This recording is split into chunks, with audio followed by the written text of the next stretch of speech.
So-called survival seeds. For a price, they promise to feed your family in a famine or other disaster.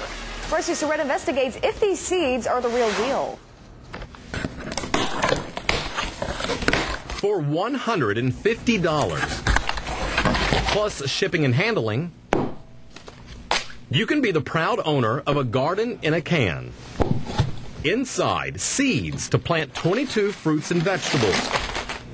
From squash to carrots to melons. The company selling the Survival Seed Bank claims it's enough to plant a 1-acre garden. The kit even comes with a so-called super solution that should give the garden a super start. After all, securing a source of food for your family is the single most important thing you can do. There's dozens of companies that sell these survival seeds, and the marketing clearly targets those who fear an economic collapse or even a food shortage crisis. The news media isn't going to warn you, and the government isn't going to feed you. Critics have been quick to call it a scam, one that's feeding on the fears of thousands of people who are willing to dish out hundreds of dollars.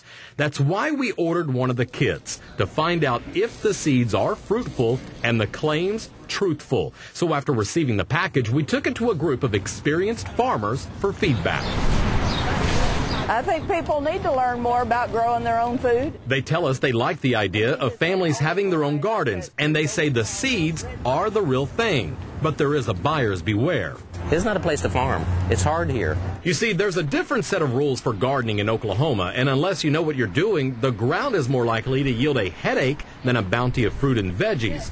Now, to help out with that, the company promised to send with our order an instruction manual for planting the seeds, but it never came.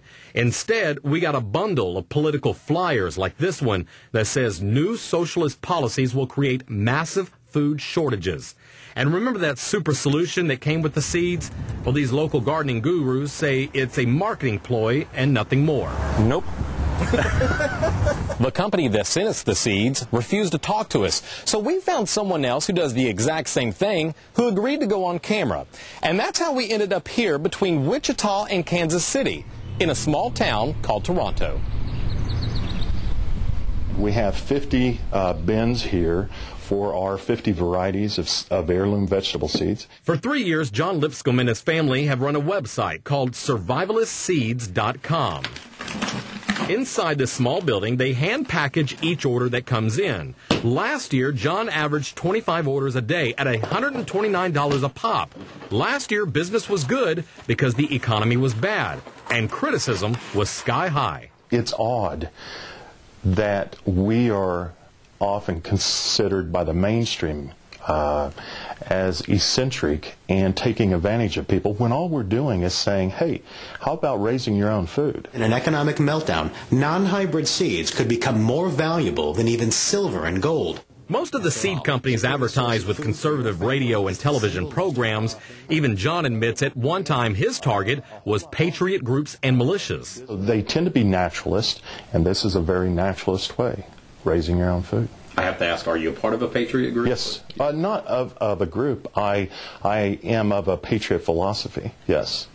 But John says it's his own simplistic way of living that keeps him selling the seeds. He'd like to see more Americans like himself, independent of big business and big government, but he says he knows he'll always be the minority. I believe that unless we have a complete collapse in civilization, starting with an economic collapse, I believe that it will always be 10%. Rusty Surratt, News 9. Thank you, Rusty.